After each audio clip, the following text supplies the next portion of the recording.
Hello, नमस्कार साथियों। अस्सलाम वालेकुम। आज का पार्ट 4 पॉलिटी के सेशन में आप सभी का हार्दिक स्वागत है। आज हम पार्ट टाइप 4 पॉलिटी की डिस्कस करेंगे।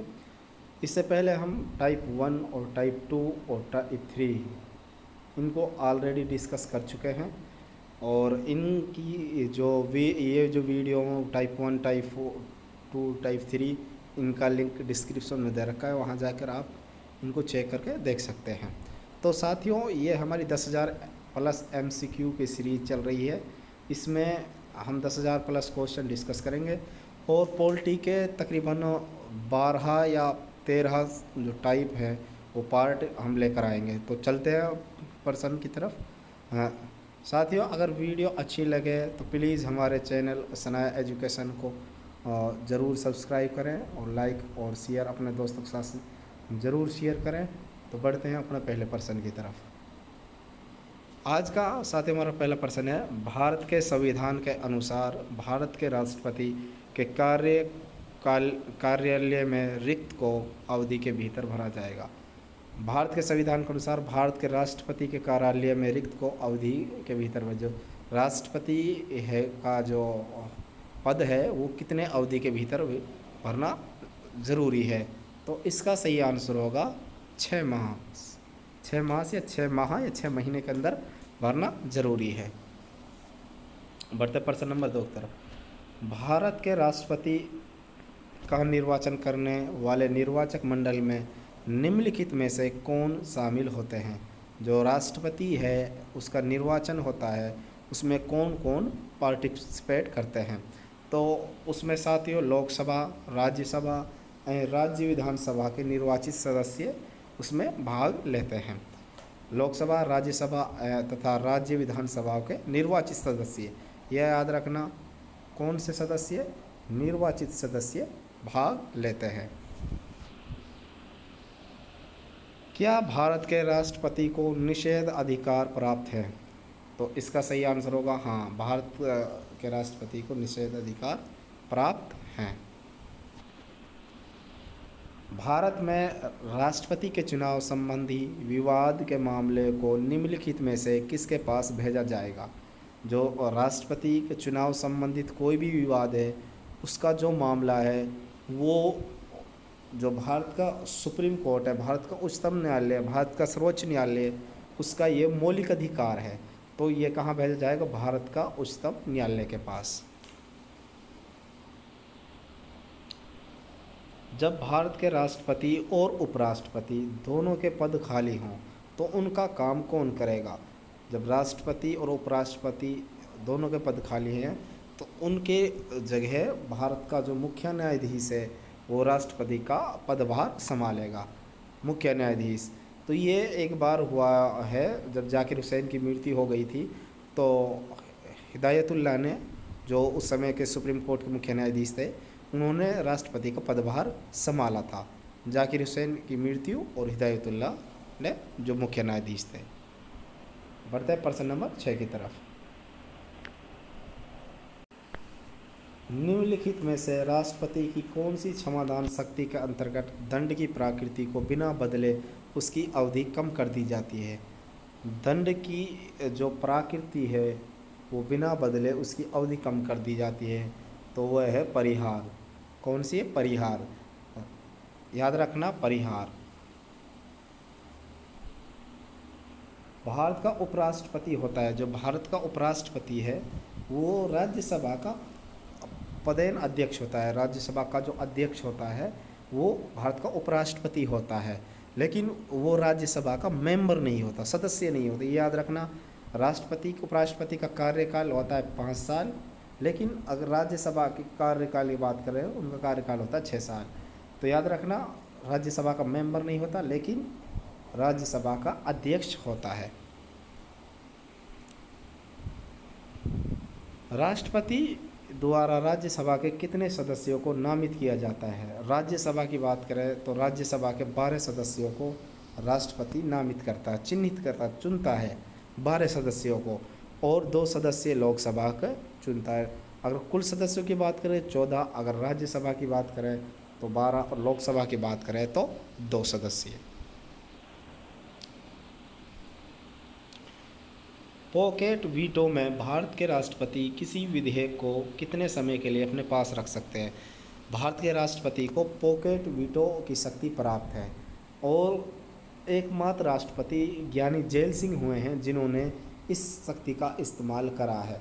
ठीक है, डाक और कोई कानून था डाक के ऊपर, तो उस पर पॉकेट वीटो का इस्तेमाल करने वाला ज्ञानी जैल सिंह था, जो सबसे कम पढ़ा लिखा भी उसको राष्ट्रपति हम बोल सकते हैं, राजीव गांधी को जिसने शपथ दिलाई थी।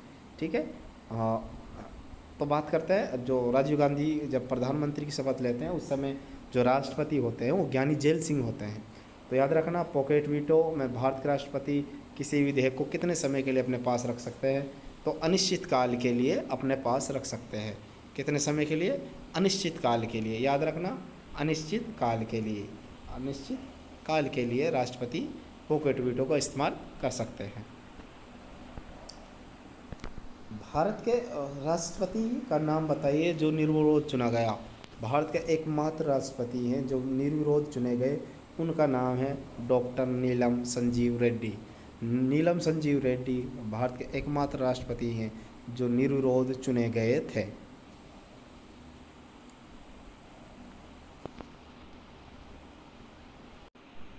यदि राष्ट्रपति त्याग पत्र देना चाहे तो वह अपना त्याग पत्र किसे संबोधित करेगा? अगर राष्ट्रपति अपना त्याग पत्र देना चाहे तो वह उपराष्ट्रपति को त्याग पत्र देगा। उपराष्ट्रपति अपना त्याग पत्र राष्ट्रपति को देगा। याद रखना, राष्ट्रपति अपने त्याग पत्र उपराष्ट्रपति को, उपराष्ट्रपति अपना त्याग पत्र राष्ट्रपति को संबोधित या देगा। ठीक है, बढ़ते हैं प्रश्न नंबर 12 की तरफ। साथियों, अगर हमारी वीडियो अच्छी लगे तो प्लीज़ हमारे चैनल सनाया एजुकेशन को ज़रूर सब्सक्राइब करें, और इसी तरह की पूरी जीएस जो हम 10,000 MCQ सीरीज़ लेकर आए हैं उसमें पूरी जीएस हम कवर करने वाले हैं। इसी तरीके की हमारी हिस्ट्री, ज्योग्राफी है, हिस्ट्री है, और हिस्ट्री है, ज्योग्राफी है, साइंस है, इकोनॉमिक्स है, इनकी हम वीडियो लेकर आएंगे। कंप्यूटर है, पॉलिटी है, इन सब की वीडियो हम लेकर आएंगे, और ये 10,000 MCQ सीरीज़ है और जो आगे निरंतर चालू रहेगी। तो बढ़ते हैं हम प्रश्न की तरफ। प्रश्न नंबर 12, भारत के राष्ट्रपति के चुनाव के लिए नागरिक को कितनी आयु पूरी कर लेनी चाहिए? राष्ट्रपति के चुनाव की बात करें तो 35 वर्ष होनी चाहिए, और प्रधानमंत्री के चुनाव की बात करें तो 25 वर्ष होनी चाहिए। याद रखना, इसका सही आंसर होगा 35 वर्ष। राष्ट्रपति के लिए 35 वर्ष और प्रधानमंत्री के लिए 25 वर्ष। ठीक है, याद रखना साथियों। और बढ़ते हैं प्रश्न नंबर नेक्स्ट की तरफ। भारत के किस संवैधानिक अधिनियम में मतदान करने की आयु घटाकर 21 वर्ष से 18 वर्ष कर दी गई? जो पहले जो मूल जो संविधान था उसमें जो मतदान की आयु थी वो 21 वर्ष थी, बाद में उसको 18 वर्ष कर दिया गया 61वें संविधान अधिनियम द्वारा। 61वां संविधान संशोधन अधिनियम द्वारा उसे 21 वर्ष से और उसकी आयु 18 वर्ष कर दी गई। 42वां संशोधन अधिनियम को हम मिनी कॉन्स्टिट्यूशन के नाम से भी जानते हैं। 74वां हमारा नगर जो नगर पालिका से रिलेटेड है। 73वां हमारा पंचायत से संबंधित है। तो बढ़ते हैं प्रश्न नंबर 14 की तरफ। भारत के संविधान के अंतर्गत कितने प्रकार की आपातकालीन व्यवस्थाओं पर विचार किया जा सकता है? भारत का जो संविधान है उसमें 3 प्रकार की आपातकालीन जो व्यवस्थाएं हैं, वो जो राष्ट्रीय आपातकाल है वो 3 प्रकार का दिया गया है। उसमें आर्टिकल 352, 356, एक मिनट, आर्टिकल, इसका सही आंसर होगा 3। आर्टिकल इसमें 352 है, 356 है और 360 है। 360 हमारा साथ है वित्तीय के लिए है, वित्तीय आपातकाल के लिए, और 352 हमारा जो राज्य के मामलों के लिए। और ये तीनों जो राष्ट्रीय आपातकाल है इनको राष्ट्रपति के द्वारा लगाया जा सकता है। राष्ट्रपति इनकी घोषणा करता है राष्ट्रीय आपातकाल की। प्रश्न नंबर 15, जब सरकार के विभिन्न अंगों के बीच सत्ता का बंटवारा हो तो उसे कहा जाता है। जब सरकार के पास विभिन्न अंगों के बीच सत्ता का बंटवारा होता है तो उसे अधिकारों का वितरण कहा जाता है।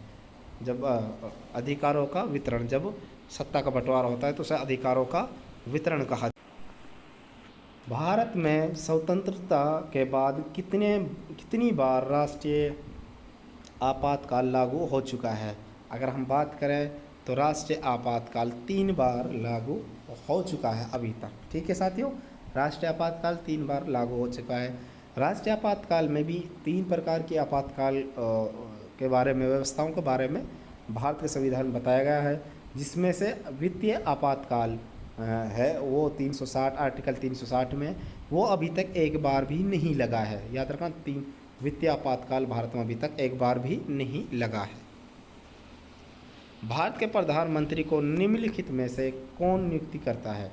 एक तो याद रखना, भारत का जो प्रधानमंत्री है, तो इसका पहले इसका आंसर देखते हैं। जो नियुक्ति करता है भारत के प्रधानमंत्री को, वो करता है राष्ट्रपति। ठीक है, अब बात कर लेते हैं हम, जो प्रधानमंत्री है इसका चुनाव नहीं होता, मतलब ये एक से चुना नहीं जाता है। इसको जो नियुक्ति करता है वो राष्ट्रपति करता है। कौन करता है? राष्ट्रपति इसकी प्रेसिडेंट इसकी नियुक्ति करता है, और अपनी इच्छा से वो किसी को बना देता। लेकिन होता क्या है कि जो लोकसभा के सदस्य होते हैं, जिस दल को लोकसभा में भी बहुमत प्राप्त होता है, उस दल का जो मुख्य नेता होता है उसको प्रधानमंत्री चुनता है, राष्ट्रपति। और बात करें तो नियुक्ति कौन करता है? नियुक्ति इसकी एक्चुअल में भारत का राष्ट्रपति ही करता है। प्रधानमंत्री के लिए आर्टिकल 75 है। निम्नलिखित में से कौन अनुसूचित क्षेत्रों में परिवर्तन करने के लिए संवैधानिक तौर पर सशक्त है? जो अनुसूचित क्षेत्र है उनमें परिवर्तन करने के लिए संवैधानिक रूप से सशक्त कौन है? तो इसका सही आंसर होगा भारत का राष्ट्रपति। जो अनुसूचित क्षेत्र है उनमें परिवर्तन करने के लिए सशक्त है। भारत के राष्ट्रपति केवल किसी लिखित सिफारिश पर राष्ट्रीय आपात की स्थिति की उद्घोषणा जारी कर सकते हैं। तो राष्ट्रीय आपात लगता है तो उसकी लिखित सिफारिश किससे मिलती है?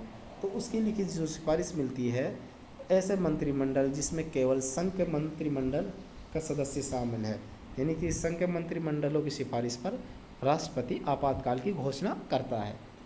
जब इंदिरा गांधी ने 1970 में राष्ट्रीय आपातकाल लगाया था, तो उस समय जो राष्ट्रपति थे वो फखरुद्दीन थे।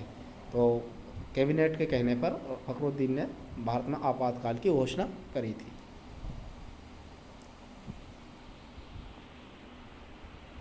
भारत के निम्नलिखित पदासीन उपराष्ट्रपतियों में किसने राष्ट्रपति पद के लिए चुनाव लड़ा और हार गया?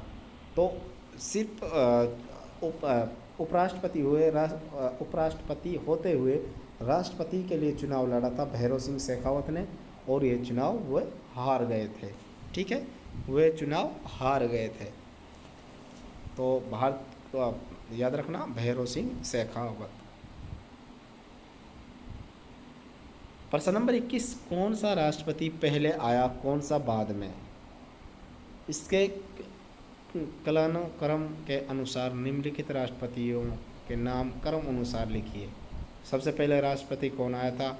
इसमें दे रखे हैं फखरुद्दीन अली, जाकिर हुसैन, जस्टिस हिदायतुल्लाह, APJ अब्दुल कलाम। तो एक बार मैं बता देता हूँ। सबसे पहले इनमें जाकिर हुसैन था, पहले पा जाएगा। जाकिर हुसैन की मृत्यु के बाद हिदायतुल्लाह ने राष्ट्रपति का पदभार संभाला था। उसके बाद 1970 में जो उस समय राष्ट्रीय आपातकाल के दौरान थे फखरुद्दीन थे, और अब्दुल कलाम आज़ाद जो जनता का राष्ट्रपति कहलाता है, ये 2007 से 12 तक के बीच में रहे। तो APJ अब्दुल कलाम चौथा आ जाएगा। तो इसका सही आंसर होगा BCAD।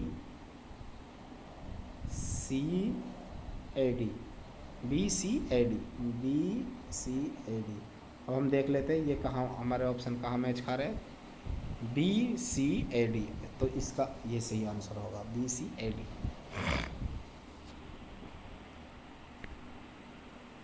बढ़ते प्रश्न नंबर 22 की तरफ। जब एक या अधिक राज्य विधानसभाएं भंग हो गई हों तो क्या भारत के राष्ट्रपति के पद के लिए चुनाव आयोजित कराना उचित है? जब एक से ज़्यादा विधानसभाएं भंग हो तो उस समय चुनाव कराना क्या, एक मिनट, सॉरी साथियों, इसके लिए मैं सॉरी, सभी साथियों को सॉरी बोलता हूँ, ये थोड़ा मोबाइल से हो गया था। एक बार दोबारा से हम प्रश्न को देख लेते हैं। प्रश्न नंबर 22, जब एक या अधिक राज्य विधानसभाएं भंग हो गई हों तो क्या भारत के राष्ट्रपति के पद के लिए चुनाव आयोजित कराना उचित है? तो इसका सही आंसर होगा हाँ, उचित है, क्योंकि भारत में एक ही समय पर सभी विधानसभा को चुनाव आयोजित कराना उचित नहीं है।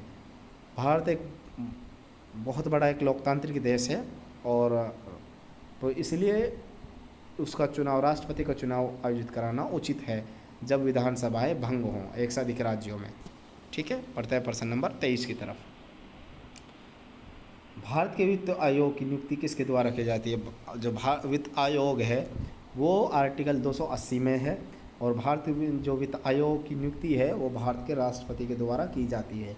तो इसका सही आंसर होगा भारत के राष्ट्रपति वित्त आयोग की नियुक्ति करता है। आर्टिकल 280 में वित्त आयोग के बारे में बताया गया है। भारत के राष्ट्रपति द्वारा प्रख्यापित अध्यादेश को पारित करने के लिए संसद को क्या समय सीमा दी गई है? जो अध्यादेश है वो आर्टिकल 123 में है और उसकी जो समय सीमा है वो 6 सप्ताह की है। तो इसका सही आंसर होगा 6 सप्ताह। याद रखना, समय सीमा कितनी है? 6 सप्ताह। जो राष्ट्रपति का अध्यादेश है उसकी समय सीमा संसद को 6 सप्ताह की होती है। भारत के राष्ट्रपति के चुनाव में जीतने वाले प्रत्याशी को प्राप्त करने चाहिए। जो राष्ट्रपति चुनाव में जीतता है उसके लिए प्रत्याशी को प्राप्त करने चाहिए। तो इसका सही आंसर होगा जो प्रत्याशी है उसको अगर जीतना है तो 50% से अधिक और डाले गए कुल मतों का बहुमत प्राप्त करना अनिवार्य है या ज़रूरी है, तभी वो भारत का राष्ट्रपति का चुनाव जीतता है। और चुनाव में भाग कौन कौन लेते हैं? लोकसभा, राज्यसभा और विधानसभाओं के निर्वाचित सदस्य।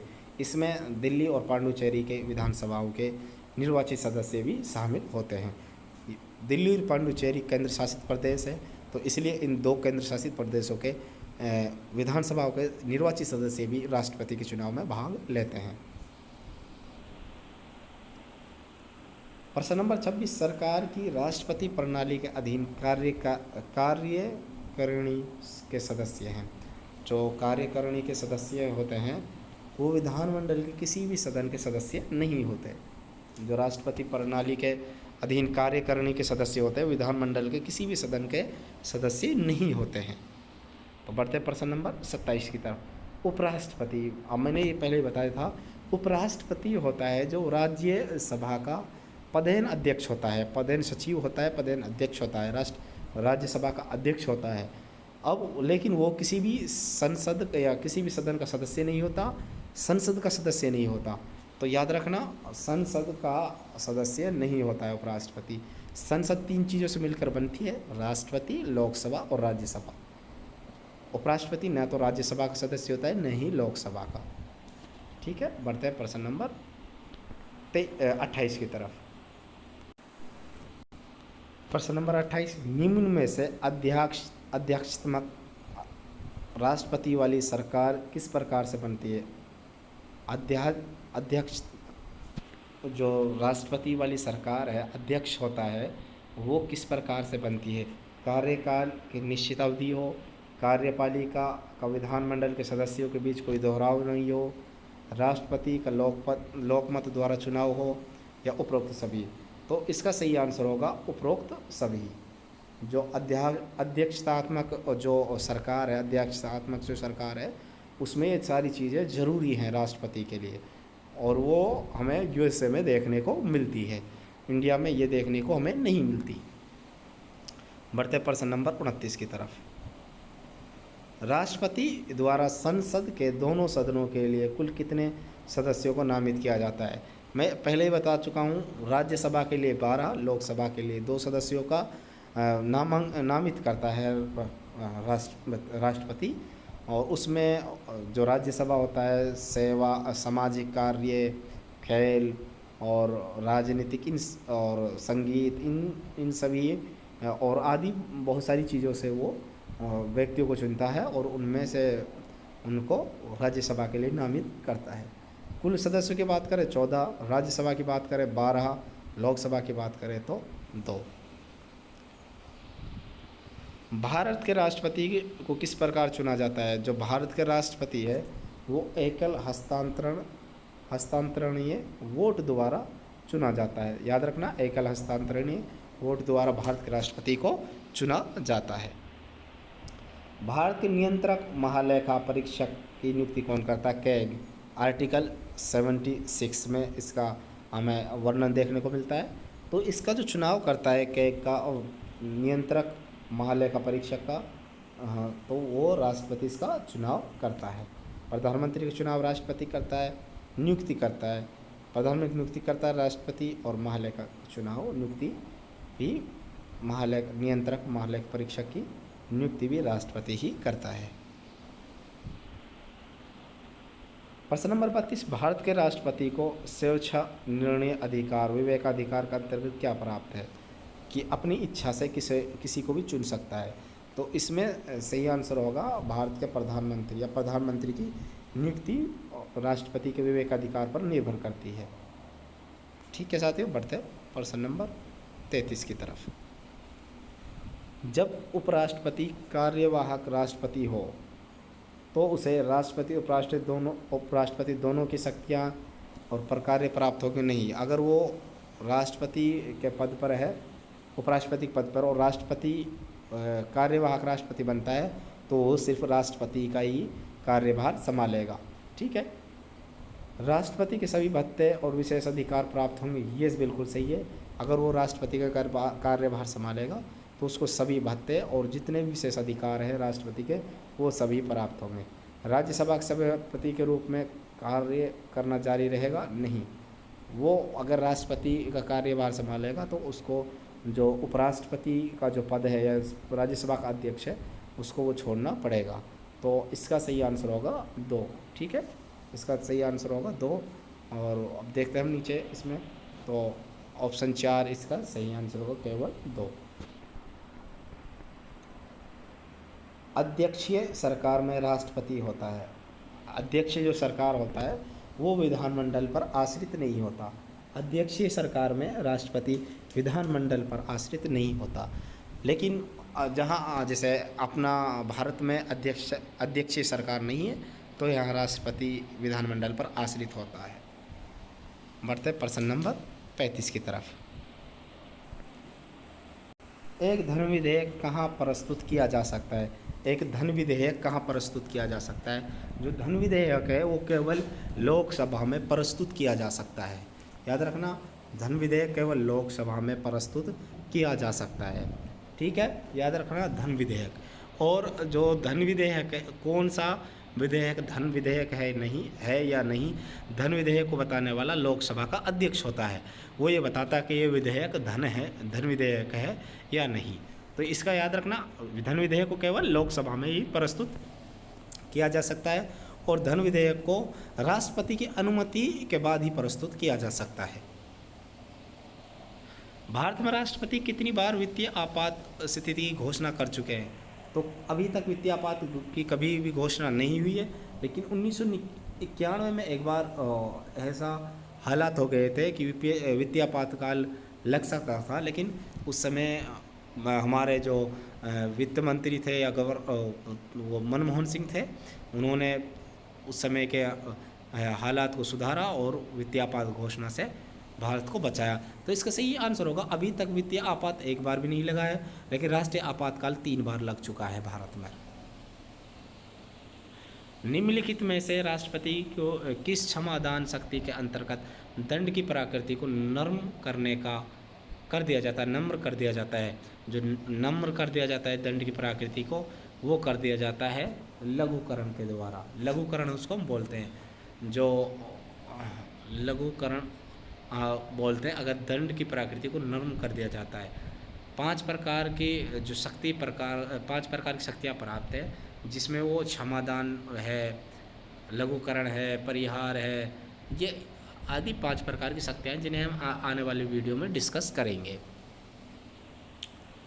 निम्नलिखित में से कौन भारत राज्य का कार्यपालक अध्यक्ष है? जो राष्ट्रपति है वो कार्यपालक अध्यक्ष होता है भारत का। ठीक है साथियों, इसी के नाम से सारे एग्रीमेंट साइन किए जाते हैं भारत में।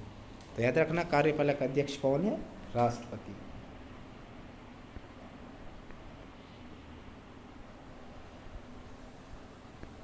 प्रश्न नंबर 39, भारत के राष्ट्रपति किसके द्वारा अपदस्थ किया जा सकता है? अपदस्थ मतलब हटाया जा सकता है। भारत को राष्ट्रपति को महाअभियोग आर्टिकल 61 के तहत हटाया जा सकता है, और ये महाअभियोग संसद के किसी भी सदन में लाया जा सकता है, चाहे इसे राज्यसभा में पहले लाया या लोकसभा में, लेकिन दोनों को विशेष बहुमत से पास करना जरूरी है।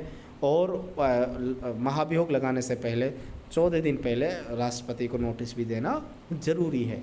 याद रखना, महाभियोग द्वारा अपदस्थ किया जा सकता है और ये संसद में ही लागू होगा, यानी कि राज्यसभा और लोकसभा में विशेष बहुमत से पारित होना चाहिए, आर्टिकल 61 में। स्वतंत्र भारत के जो प्रथम राष्ट्रपति थे वो थे डॉक्टर राजेंद्र प्रसाद। डॉक्टर राजेंद्र प्रसाद पहले जो क्या बोलते के जो हमारा संविधान सभा के अध्यक्ष भी रहे हैं, और बाद में इन्हीं को राष्ट्रपति बना दिया गया है, और ये बिहार से बिलोंग रखते हैं। तो याद रखना, भारत के प्रथम राष्ट्रपति राजेंद्र प्रसाद है, और प्रधानमंत्री जवाहरलाल नेहरू, उप प्रधानमंत्री सरदार वल्लभ भाई पटेल है। बढ़ते हैं प्रश्न नंबर 41 की तरफ। आ गया ये देखो, भारत के प्रथम उप प्रधानमंत्री कौन थे? तो अभी हम इस क्वेश्चन डिस्कस कर रहे थे। जो भारत के उप प्रधानमंत्री थे वो सरदार वल्लभ भाई पटेल थे, प्रधानमंत्री हमारे जवाहरलाल नेहरू थे। ठीक है, मौलाना अबुल कलाम आज़ाद से हमें एक क्वेश्चन याद आता है। कांग्रेस के सबसे युवा राष्ट्रीय कांग्रेस के सबसे युवा अध्यक्ष रहे मौलाना अबुल कलाम आज़ाद, और सबसे लंबे समय तक भी ये अध्यक्ष रहे हैं।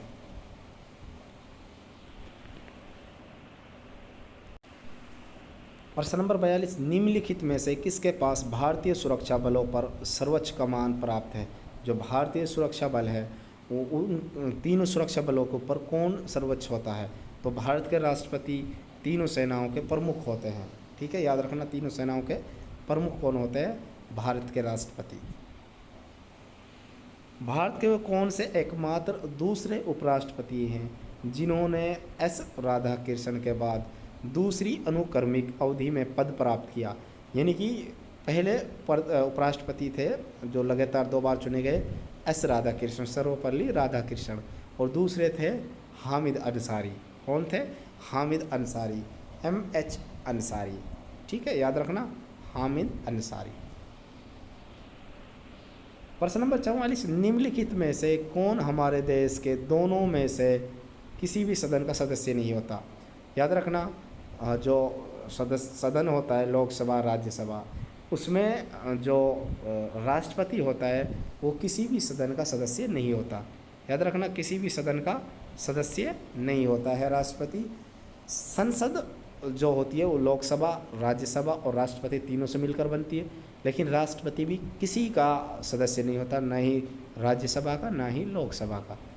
तो प्रधानमंत्री लोकसभा या राज्यसभा का सदस्य होता है, वित्त मंत्री भी और रेलवे मंत्री, लेकिन राष्ट्रपति किसी भी दोनों सदनों में से किसी का भी सदस्य नहीं होता। प्रश्न नंबर 45, निम्नलिखित राष्ट्रपतियों ने जिस क्रम में सेवा की उसमें निम्नलिखित में से कौन सा क्रम सही है? तो याद रखना, सबसे पहले इनमें रेड्डी, ज्ञानी जैल सिंह, वेंकटरमण और शंकर दयाल शर्मा, इसी का ये ऑर्डर भी है। तो इसका आंसर होगा NS रेड्डी, ज्ञानी जैल सिंह, R वेंकटरमण और डॉक्टर शंकर दयाल शर्मा। तो बढ़ते हैं प्रश्न नंबर 46 की तरफ। भारत के उपराष्ट्रपति का कार्यकाल कितना होता है? भारत के उपराष्ट्रपति का और राष्ट्रपति का कार्यकाल 5 साल का होता है, लेकिन बात करें राज्यसभा के सदस्यों का कार्यकाल 6 साल का होता है।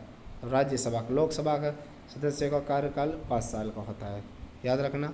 ठीक है साथियों, उपराष्ट्रपति का कार्यकाल बहुत मोस्ट इम्पोर्टेंट है, 5 साल का होता है। बहुत से लोग सोच लेते हैं राज्यसभा का अध्यक्ष होता है, राज्यसभा का सदस्य का कार्यकाल 6 होता है, तो इसका कार्यकाल भी 6 होगा। नहीं साथियों, इसका कार्यकाल 5 साल का होगा। राज्यसभा के सदस्यों का कार्यकाल कितना होता है? जो राज्यसभा के सदस्य होते हैं उनका कार्यकाल 6 वर्ष का होता है, लेकिन प्रत्येक 2 साल बाद 1/3 सदस्यों का कार्यकाल समाप्त हो जाता है और उनकी जगह नए सदस्य शामिल हो जाते हैं। इसीलिए जो राज्यसभा ये स्थायी सदन होता है, ये कभी भी भंग नहीं हो सकता, नहीं होता है। और जो लोकसभा है वो अस्थायी सदन है, उसका कार्यकाल 5 साल का होता है और वो सदन भंग हो जाता है 5 साल बाद। लेकिन राज्यसभा भंग नहीं होता है, इनका कार्यकाल 6 वर्ष का होता है। 2 साल बाद 1/3 सदस्यों का कार्यकाल समाप्त हो जाता है, उनकी जगह नए चुनाव होते हैं, चुना जाता है।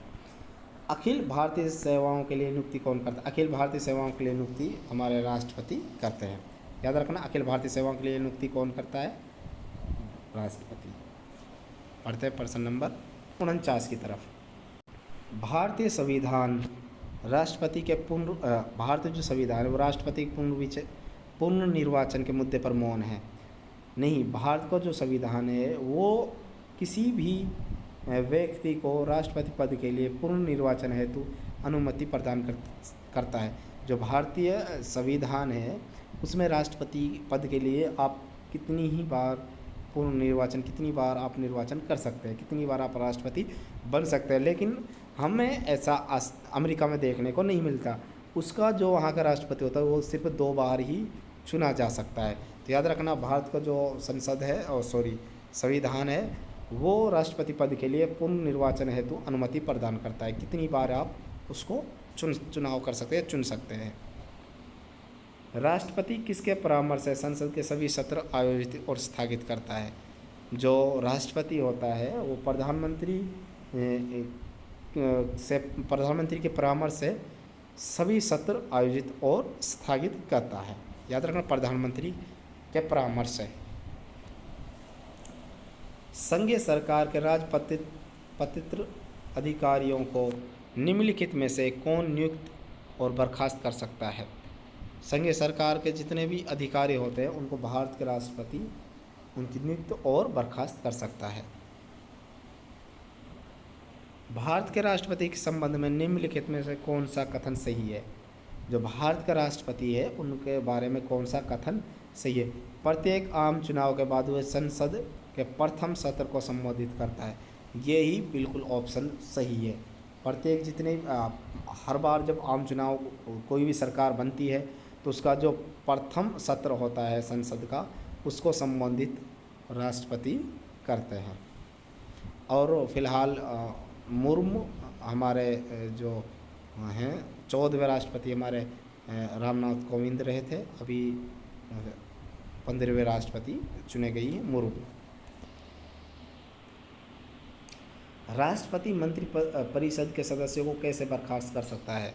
और राष्ट्रपति है वो मंत्री परिषद के जो सदस्यों को कैसे बर्खास्त कर सकता है? तो याद रखना साथियों, मंत्री परिषद के जो सदस्य है, ये मंत्री परिषद है, वो अगर प्रधानमंत्री अपना इस्तीफा दे देता है तो मंत्री परिषद ऑटोमेटिक बर्खास्त हो जाती है। और दूसरी बात करें तो अगर कैबिनेट या प्रधानमंत्री इस्तीफा नहीं देता है तो राष्ट्रपति प्रधानमंत्री की सिफारिश पर कैबिनेट के जो सदस्य हैं उनको बर्खास्त कर सकता है। याद रखना, प्रधानमंत्री की सिफारिश पर या प्रधानमंत्री के इस्तीफे के बाद या प्रधानमंत्री की मृत्यु के बाद जो कैबिनेट है या जो मंत्री परिषद है वो ऑटोमेटिक बर्खास्त हो जाती है। राष्ट्रपति संघ सरकार का कोई भी कार्य निम्नलिखित में से किस प्रकार से राज्य सरकार को सौंप सकता है? कोई भी कार्य संघ का राष्ट्रपति राज्य सरकार को राज्य सरकार के परामर्श से करके ही सौंप सकता है। जो संघ सरकार है उसका कोई भी कार्य राष्ट्रपति राज्य सरकार से परामर्श करके राज्य सरकार को सौंप सकता है। तो इसका ऑप्शन सी सही आंसर होगा। प्रश्न नंबर 55, राष्ट्रपति निम्नलिखित में से किस कोष से किसी अप्रत्याशित खर्च के लिए धन दे सकता है? जो आकस्मिक निधि होती है, आकस्मिक निधि, उसमें से राष्ट्रपति किसी भी धन के लिए, किसी भी अप्रत्याशित खर्च के लिए धन निकाल सकता है। आकस्मिक निधि से सिर्फ राष्ट्रपति ही धन खर्च के लिए धन निकाल सकता है। प्रश्न नंबर 56, भारतीय संविधान के अनुसार आपात स्थिति घोषित करने का अधिकार किसको प्राप्त है? आपात स्थिति घोषित करने का अधिकार सिर्फ राष्ट्रपति को प्राप्त है, जो आर्टिकल 352, 356 और 360 में दिए हुए हैं। 3 प्रकार का राष्ट्रीय आपातकाल दर्ज है। एक है राज्यों में लगता है, ठीक है, और आंतरिक विद्रोह, बाह्य विद्रोह के लिए, और वित्तीय आपातकाल के लिए। प्रधानमंत्री के अतिरिक्त केंद्रीय मंत्रिमंडल के अन्य मंत्रियों की नियुक्ति निम्नलिखित में से कौन करता है?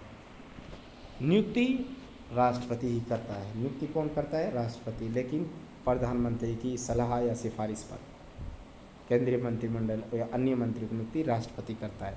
किसकी सिफारिश पर? प्रधानमंत्री की सिफारिश पर। निम्नलिखित में से कौन भारत के उपराष्ट्रपति को पद और गोपनीयता की शपथ दिलाता है? याद रखना, जो उपराष्ट्रपति को शपथ दिलाता है वो राष्ट्रपति दिलाता है। याद रखना, उपराष्ट्रपति पद की शपथ राष्ट्रपति दिलाता है।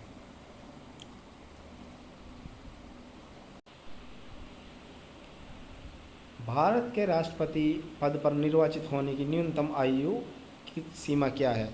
याद रखना, भारत की जो राष्ट्रपति है उसकी आयु जो न्यूनतम सीमा है वो 35 वर्ष है।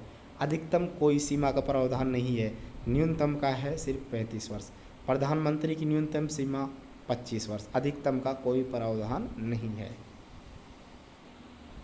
इनमें से कौन संसद का एक हिस्सा है लेकिन दोनों सदनों में से किसी का सदस्य नहीं है? मैंने पहले ही बताया था, जो संसद है, संसद वो लोकसभा, राज्यसभा और लोकसभा, राज्यसभा और प्रेसिडेंट राष्ट्रपति से मिलकर बनती है। तो याद रखना, इसका सही आंसर होगा भारत के राष्ट्रपति संसद का हिस्सा है लेकिन दोनों सदनों से किसी का भी सदस्य नहीं है। भारत सरकार का कौन सा अधिकारी सदस्य न होते हुए भी भारतीय संसद की कार्यवाही में भाग लेने का अधिकार है? जो भारत का एजी है, अटॉर्नी जनरल है, वो किसी भी संसद के किसी भी संसद के किसी भी सदन में भाग ले सकता है, ठीक है, कार्रवाई कर सकता है, और लेकिन अपनी वोट नहीं दे सकता, वोटिंग नहीं कर सकता। भारत के अटॉर्नी जनरल जो एक कानूनी सलाहकार होता है, संघ सरकार का कानूनी सलाहकार। निम्नलिखित में से किसने सबसे कम समय के लिए भारत के राष्ट्रपति के रूप में कार्य किया? तो डॉक्टर जाकिर हुसैन। डॉक्टर जाकिर हुसैन ने सबसे कम समय के लिए कार्य किया और इनकी मृत्यु अपने कार्यकाल के दौरान ही हो गई थी, ठीक है। याद रखना, सबसे कम समय के लिए जाकिर हुसैन, सबसे ज़्यादा समय के लिए डॉक्टर राजेंद्र प्रसाद यादव, और डॉक्टर जाकिर हुसैन और फ़खरुद्दीन की जो मृत्यु हुई है अपने कार्यकाल के दौरान हुई है। भारत के राष्ट्रपति किसकी सलाह पर किसी राज्य के राज्यपाल की नियुक्ति करता है?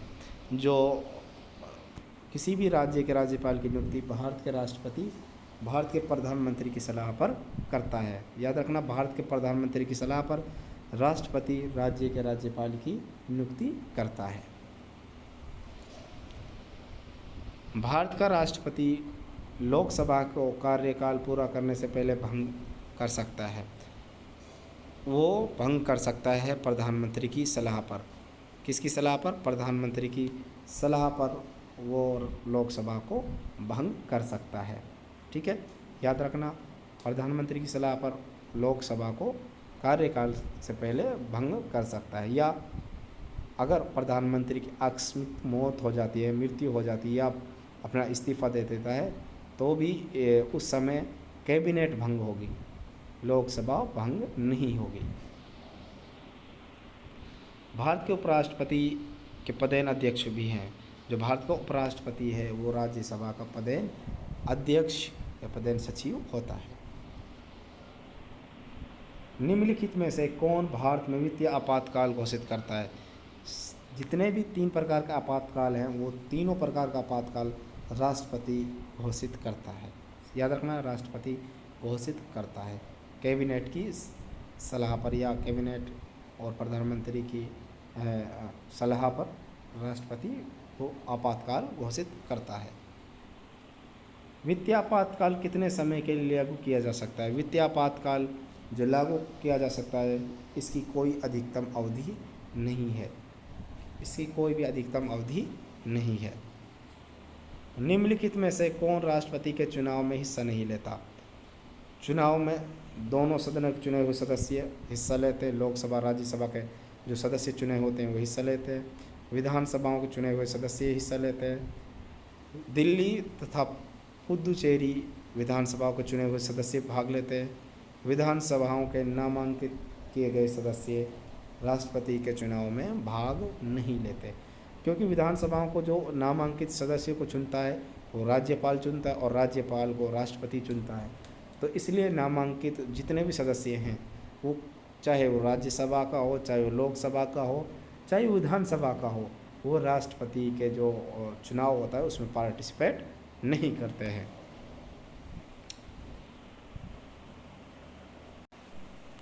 प्रश्न नंबर 69। साथियों, एक बार मैं आपसे छोटी सी एक रिक्वेस्ट करता हूँ, अगर हमारा चैनल सनाया एजुकेशन आपने सब्सक्राइब नहीं करा है तो कृपया कर हमारा चैनल को ज़रूर सब्सक्राइब करें और अपने जो ग्रुप है, चाहे टेलीग्राम हो, व्हाट्सएप हो, वहाँ हम इस वीडियो को ज़्यादा से ज़्यादा शेयर करें। और अगर वीडियो अच्छी लगे तो प्लीज़ एक लाइक कमेंट ज़रूर करें। आपका एक लाइक, सब्सक्राइब और कमेंट हमें मोटिवेशन देता है और ताकि हम आने वाले समय में ऐसी ही वीडियो लाते रहें। ये हमारी सीरीज़ 10,000 MCQ की चल रही है। इसमें आगे भी टाइप आने वाली है। 3 टाइप हम इसमें डिस्कस कर चुके हैं। पॉलिटी की 12 से 15 के बीच में टाइप हम डिस्कस करेंगे। हिस्ट्री की भी हम 12 से 15 के बीच में टाइप डिस्कस करेंगे। तो इस टाइप में तकरीबन हम 90 क्वेश्चन कवर करने वाले हैं। इससे पहले भी हम इसी प्रकार की टाइप कवर करते आए हैं। तो अगर हमारी वीडियो अच्छी लगे तो प्लीज़ हमारे चैनल को लाइक, शेयर, सब्सक्राइब ज़रूर करें। साथियों, सब्सक्राइब करना ना भूलें। बढ़ते हैं प्रश्न नंबर 69 की तरफ। निम्नलिखित में से कौन एक राजनीतिक कार्यपालिका का हिस्सा नहीं है? राजनीतिक कार्यपालिका का हिस्सा रक्षा मंत्री का सचिव नहीं है। जो राजनीतिक कार्यपालिका है, वित्त मंत्री, विदेश मंत्री, रक्षा मंत्री, तीनों इसके हिस्से होते हैं, लेकिन जो राज्य सचिव, रक्षा मंत्री का सचिव होता है वो इसका हिस्सा नहीं होता। निम्नलिखित में से कौन दोनों सदनों का आहूत करता है? दोनों सदनों का आहूत संबोधन राष्ट्रपति करते हैं।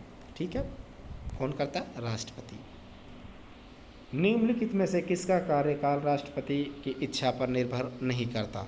राष्ट्रपति की इच्छा पर निर्भर मुख्य चुनाव आयुक्त का कार्यकाल नहीं करता। इसलिए जो कार्यकाल है मुख्य चुनाव आयुक्त का, उसकी 6 साल है और या 65 साल। जो इन दोनों में पहले पूरा हो जाता है उसको वो अपना पद से हट जाता है। याद रखना, महान्यायवादी, राज्यपाल और प्रधानमंत्री राष्ट्रपति की इच्छा पर निर्भर करते हैं। भारत में राष्ट्रपति शासन 6 महीने तक चलता है, लेकिन इसे अधिकतम देश की अवधि के लिए संसद के प्रत्येक 6 माह की स्वीकृति से बढ़ाया जा सकता है। अधिकतम इसको 3 वर्ष के लिए बढ़ाया जा सकता है। कितने वर्ष के लिए? 3 वर्ष के लिए। भारत के राष्ट्रपति के चुनाव तथा उसका तरीका देश द्वारा संशोधित किया जा सकता है। जो राष्ट्रपति का चुनाव है और चुनाव करने का तरीका को जो संशोधन है वो किस प्रकार किया जा सकता है, तो उसके लिए संसद के विशेष बहुमत और राज्यों की सहमति ज़रूरी है। ठीक है, संसद के दोनों सदनों से विशेष बहुमत और राज्यों की सहमति के अनुसार ही जो राष्ट्रपति का चुनाव और तरीका उसमें संशोधन किया जा सकता है।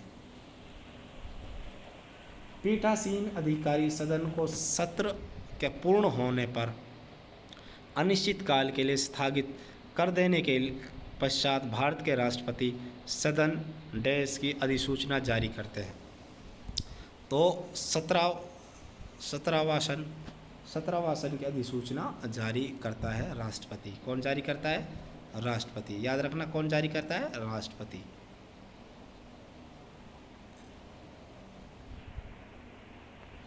पीठासीन अधिकारी सदन को सत्र पूर्ण होने पर अनिश्चितकाल के लिए स्थगित कर देने के पश्चात भारत के राष्ट्रपति सदन 17वां आसन की अधिसूचना जारी करते हैं।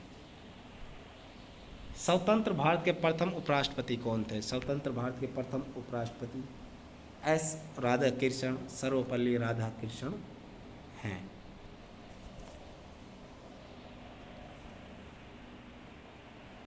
भारत के राष्ट्रपति और उपराष्ट्रपति की मृत्यु की स्थिति में भारत के रूप में कौन कार्य करेगा?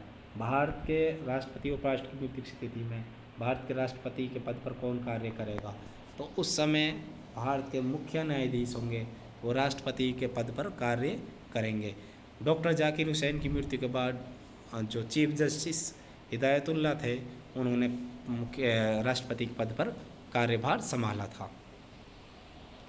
यदि भारत के राष्ट्रपति त्यागपत्र देना चाहें तो अपना त्यागपत्र किसको देंगे?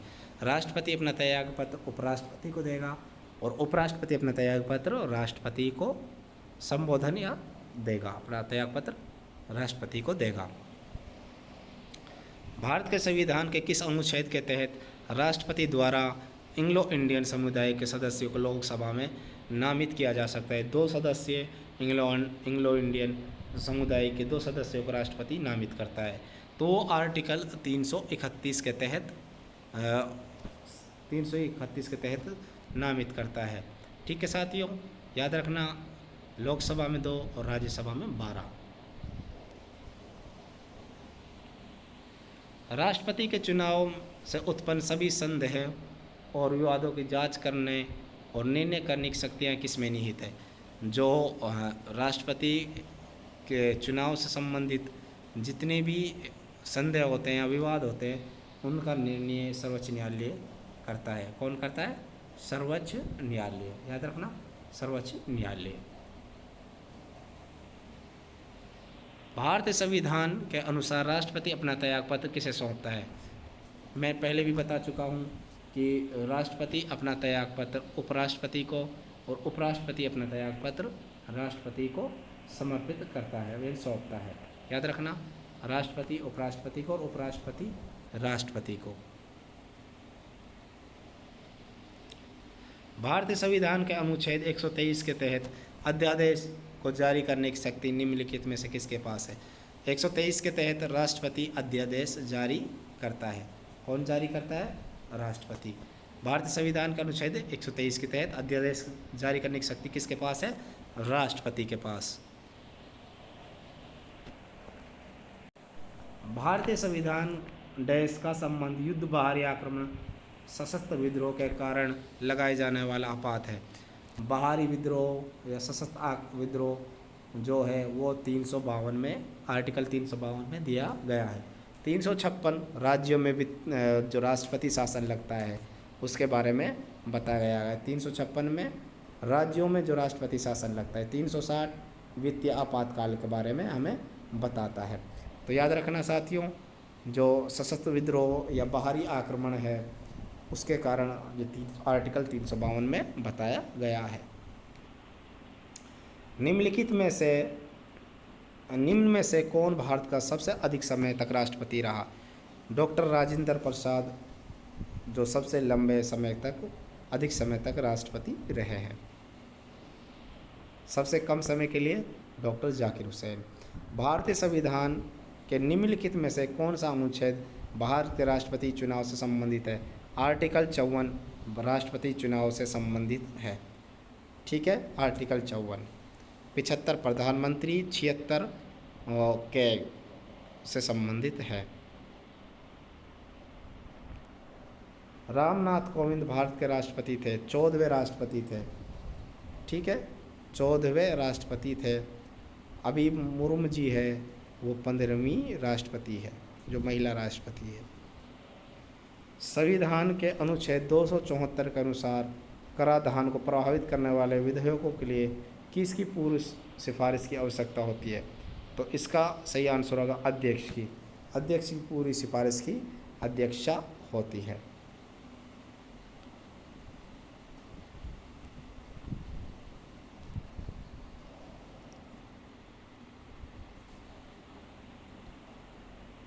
राष्ट्रपति किसी राज्य देश से एक रिपोर्ट प्राप्त होने पर अनुच्छेद 356 के तहत आपातकाल की घोषणा कर सकता है। 356 के तहत अगर राज्य के राज्यपाल उसे रिपोर्ट दे कि हालात सही नहीं है, तो राष्ट्रपति राज्य में आपातकाल लगा सकता है। आर्टिकल 356 के तहत वो रिपोर्ट वो राज्यपाल या राज्यपाल की सहमति से राष्ट्रपति राज्य में आपातकाल की घोषणा करता है। निम्न कथनों में से कौन सा सही है?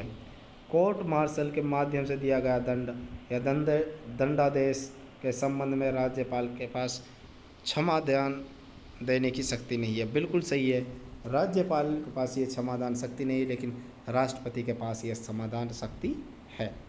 याद रखना, कोर्ट मार्शल के माध्यम से दिया गया दंड या दंडादेश के संबंध में राज्यपाल के पास कोई क्षमादान की शक्ति नहीं है, लेकिन राष्ट्रपति के पास ये शक्ति मौजूद है। तो इसका सही आंसर होगा ऑप्शन ए।